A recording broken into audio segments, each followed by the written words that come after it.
Hello दोस्तों, आप सभी का स्वागत है मेरे यूट्यूब चैनल में। आज की कहानी है तेरी मेरी कहानी भाग 14।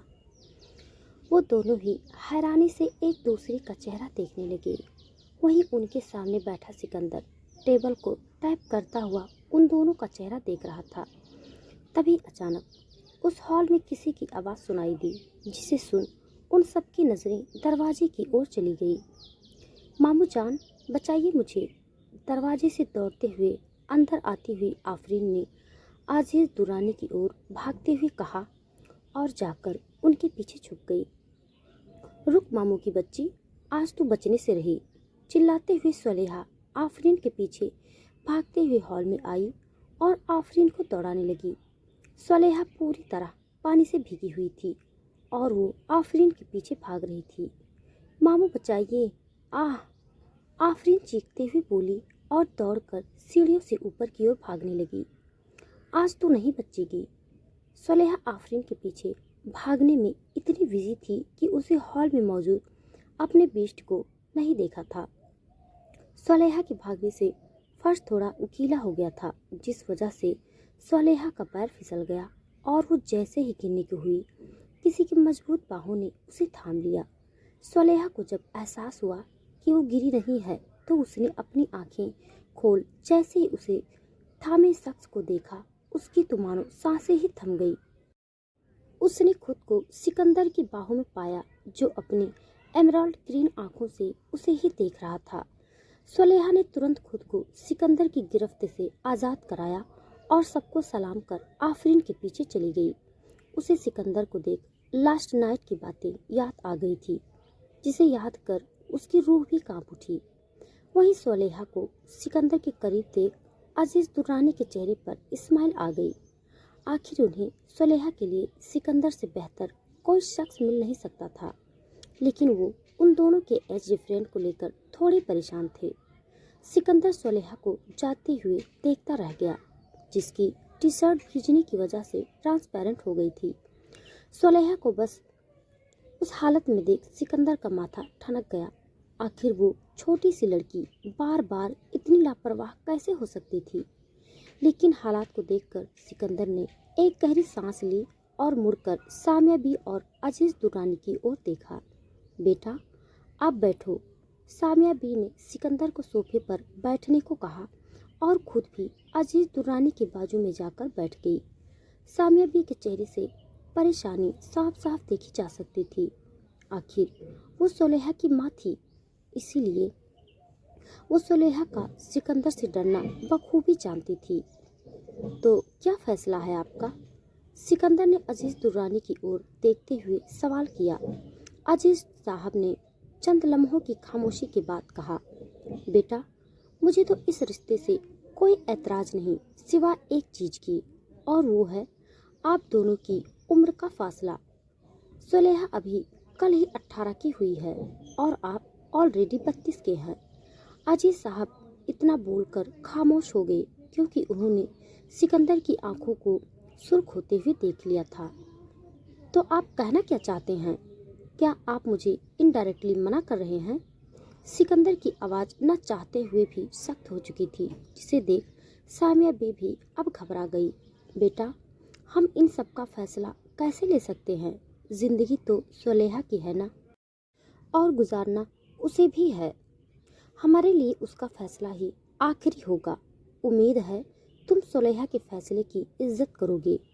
सामिया बी ने बात संभालते हुए कहा तो सिकंदर के तासुर थोड़े नॉर्मल हो गए।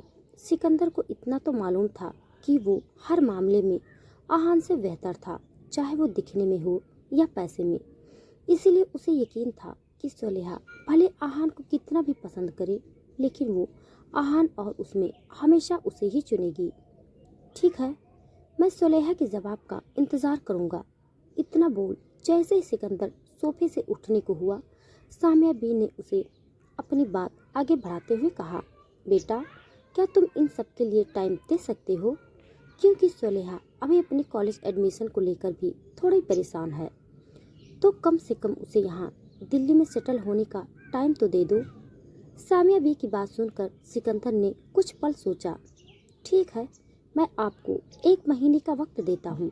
क्योंकि मैं कल ऑस्ट्रेलिया जा रहा हूँ किसी प्रोजेक्ट के सिलसिले में। हो सके तो मुझे 1 महीने का वक्त लग सकता है।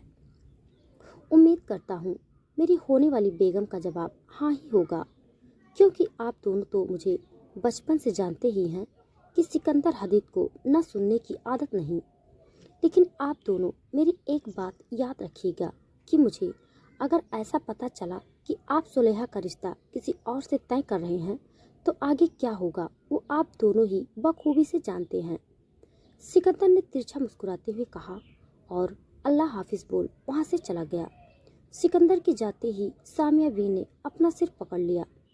अजीज साहब का भी हाल कुछ ऐसा ही था। वो दोनों ही सिकंदर की आंखों में सुलेहा को पाने की जिद और जुनून साफ साफ देख सकते थे। सामिया जी बोलिए। हमें सिकंदर से बेहतर लड़का सुलेहा के लिए कभी नहीं मिलेगा। हो सके तो आप सुलेहा को इस रिश्ते के लिए मना लीजिएगा। अजीज साहब ने सामिया बी की ओर उम्मीद से देखते हुए कहा। मैं मानती हूँ दुर्रानी साहब की आपकी कही हर एक बात दुरुस्त है, लेकिन क्या आप 10 साल पहले की बात भूल गए? और आज भी आपने देखा ना कि सुलेहा किस तरह सिकंदर से डरती है। मेरी मासूम सी बच्ची को मैं जानबूझकर कुएं में नहीं धकेल सकती। मैं आपकी तसल्ली के लिए सुलेहा से इस मसले पर राय लूंगी, लेकिन मैं अपनी फूल सी बच्ची पर कोई जोर जबरदस्ती नहीं करने वाली। सामिया वी ने रूखेपन से कहा और वहां से उठकर किचन में चली गई। सुलेहा अपने बेडरूम में जाकर कपड़े चेंज कर नीचे आई तो ठीक उसी वक्त उसके कमरे के जस्ट बगल वाले रूम से आफरीन भी बाहर आई। यार सुनना, वो हरी आंखों वाला खतरनाक आदमी वही बीस्ट था क्या? आफरीन के सवाल पर सुलेहा ने हाँ में अपना सिर हिला दिया। चल वो सब छोड़, अब्बू ने नीचे बुलाया है, चल वहाँ चलते हैं, सुलेहा ने बात बदलते हुए कहा। थोड़ी देर बाद वो दोनों अपने डॉक्यूमेंट्स लेकर हॉल में आए, जहाँ अजीज दुर्रानी अपने असिस्टेंट हासिम के साथ बैठे हुए कुछ बातें कर रहे थे। सुलेहा और आफरीन को देख अजीज दुर्रानी ने उनके डॉक्यूमेंट्स हाशिम को दिखाए, जिसे लेकर हाशिम हवेली से बाहर निकल गया। अजीज साहब ने सुलेहा और आफरीन को अपने दोनों साइड बिठाया और प्यार से उनके बालों को सहलाते हुए बातें करने लगे। आज कई सालों बाद सुलेहा ने अपने अब्बू को उससे इतना बातें करते हुए देखा था, जिसे देख उसके होठों पर बड़ी सी स्माइल आ गई।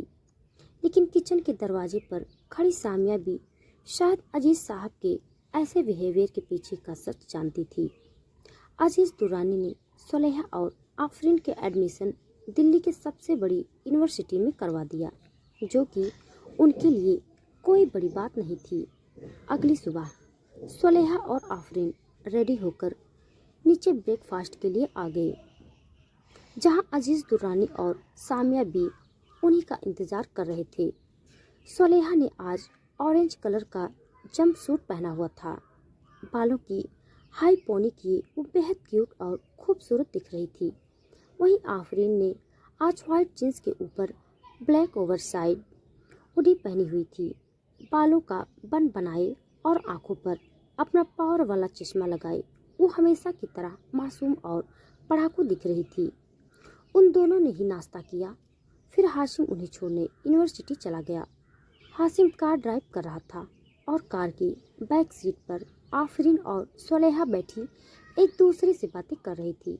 सुलेहा, जिसका पूरा ध्यान आफरीन की बातों में था, अचानक उसकी नज़र आफरीन के साइड खिड़की के बाहर नज़ारे पर पड़ी और इसी के साथ उसकी आंखें हैरानी से फैल गई। हाशिम भाई, कार रोकिए, सुलेहा जोर से चीखी तो हाशिम ने तुरंत कार रोक दी। क्या हुआ सुलेहा? हाशिम ने इतना ही कहा था कि सुलेहा कार से उतरकर बाहर निकल गई। उसके पीछे आफरीन और हाशिम भी कार से बाहर निकल गए। सुलेहा दौड़कर रोड के दूसरे साइड पड़े जख्मी कुत्ते के पास चली गई, जिसे शायद किसी कार ने टक्कर मार दी थी। सुलेहा को कुत्तों से बहुत ज्यादा डर लगता था, लेकिन वो ऐसे उसे जख्मी भी नहीं देख सकती थी। सुलेहा ने देखा वो कुत्ता बुरी तरह जख्मी है और उसकी सांसें भी काफ़ी धीमी चल रही है। हाशिम भाई, इसे जल्द से जल्द हॉस्पिटल लेकर जाना होगा। इतना बोल जैसे ही सुलेहा उस कुत्ते को छूने की हुई, किसी ने उसे कमर से पकड़कर पीछे की ओर खींच लिया। सुलेहा ने हैरानी से पीछे मुड़कर देखा तो पीछे से उसकी कमर में हाथ डाले सिकंदर खड़ा था और उसे ही अपनी आंखों से घूर रहा था। भाईजान, वो सुलेहा अपनी कपकपाती आवाज में इतना ही बोली थी कि सिकंदर ने उसकी बात बीच में ही काटते हुए कहा, लिल्डब, मेरा ड्राइवर उसे हॉस्पिटल लेकर चला जाएगा। तुम उसे मत छू, तुम्हें कुत्तों से फोबिया है। सिकंदर शांत आवाज में कहा तो सुलेहा की आंखें बड़ी हो गई। वो हैरान थी कि आखिर सिकंदर को कैसे उसके फोबिया के बारे में पता चल सकता है, जबकि इस बारे में तो बहुत कम लोग जानते थे।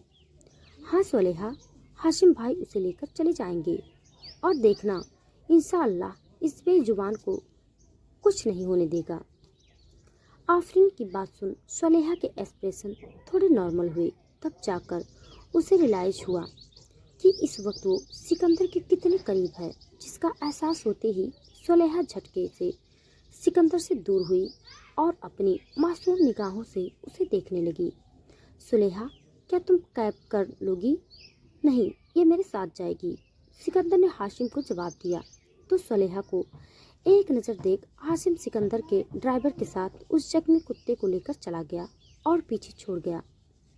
हैरान परेशान सुलेहा का हाल कुछ ऐसा था मानो वो अपनी मौत के साथ सफ़र करने वाली हो। चले लिल्डब, सिकंदर की आवाज़ सुन सुलेहा अपने सेंस में आई। तब जाकर उसे रियलाइज हुआ कि आफरीन तो कब का सिकंदर की कार की पैसेंजर सीट पर बैठ चुकी है। अब तो सुलेहा की सांसें हालत में ही अटक गई, क्योंकि सोहेल ड्राइविंग सीट पर बैठा हुआ था, जिसका साफ मतलब था उसे सिकंदर की इस चमचमाती हुई रोल्स रॉयल कार की बैक सीट पर सिकंदर के साथ बैठना था। लिल्डब, क्या तुम चाहती हो कि मैं तुम्हें अपनी गोद में उठाकर कार तक लेकर जाऊं? मैं तो तुम्हें बता दूं, मुझे ऐसा करने से कोई प्रॉब्लम नहीं। सिकंदर सुलेहा के कान में खरगोशी करते हुए बुदबुदाया तो सुलेहा सिहर उठी। वो तुरंत दौड़कर सिकंदर की कार के बैक सीट पर जाकर बैठ गई। सुलेहा की स्पीड देख सिकंदर के होठ ऊपर की ओर कंड हो गए। सिकंदर सुलेहा के दूसरे साइड जाकर बैठ गया और उनकी कार यूनिवर्सिटी की ओर निकल गई। कार की बैक सीट में बैठी सुलेहा अपनी सांसों को रोके कार के डोर से चिपक कर बैठी हुई थी। सिकंदर सुलेहा के डर और नर्वसनेस को साफ साफ महसूस कर सकता था, जिसे देख उसके दिल में एक टीस सी उठ रही थी। किस डिपार्टमेंट में एडमिशन लिया है तुम दोनों ने? कार के साइलेंस को ब्रेक करती हुई सिकंदर की आवाज़ सुन आफरीन ने बैक व्यू मिरर में सुलेहा और सिकंदर की ओर देखा और अपना गले को साफ करती हुई बोली, BSc CS first year. Sikandar ने अपनी एक आईब्रो से रेस करते हुए सुलेहा की ओर देख मानो कह रहा हो, तुम्हें बोलने के लिए क्या अलग से इन्फॉर्मेशन देना पड़ेगा? सिकंदर के तासुरात देख सुलेहा अपनी धीमी मगर स्वीट सी वॉइस में बोली, BSc IT फर्स्ट ईयर। इतने में ही उनकी कार रुक गई। सबने बाहर देखा तो उनकी यूनिवर्सिटी आ गई थी। कार रुकते ही सुलेहा बिना एक पल गंवाए कार से बाहर निकल गई। सुलेहा ने सिकंदर के विंडो को नॉक किया। सिकंदर ने अपने कार के शीशे डाउन किए। थैंक यू भाईजान, आपने हमें ड्रॉप किया और उससे भी ज़्यादा आपने उस बेजुबान की हेल्प करने में हमारी मदद की। सुलेहा ने अपनी नज़रें नीचे झुकाए कहा तो वहीं सिकंदर तो सुलेहा के मासूम से चेहरे पर से अपनी नज़रें ही नहीं हटा पा रहा था। पता नहीं उसने कुछ सुना भी था या नहीं। सिकंदर ने बस हाँ कहा तो सुलेहा आफरीन का हाथ थामे यूनिवर्सिटी के अंदर चली गई। सिकंदर सुलेहा को जाते हुए तब तक देखता रहा जब तक कि वो यूनिवर्सिटी के अंदर नहीं चली गई। सिकंदर का इशारा पाते ही सोहेल ने कार स्टार्ट कर दी। वहीं सिकंदर तो आंखें बंद कर सुलेहा की फ्रेग्रेंस को इनहेल करने लगा, जो उसके जाने के बाद भी कार में मौजूद थी। तो दोस्तों आज के लिए बस इतना। इसके आगे का भाग जानने के लिए आप सब मेरे साथ बने रहिए। हमारी कहानी आप सबको कैसी लग रही है कमेंट बॉक्स में ज़रूर बताइएगा। तब तक के लिए धन्यवाद।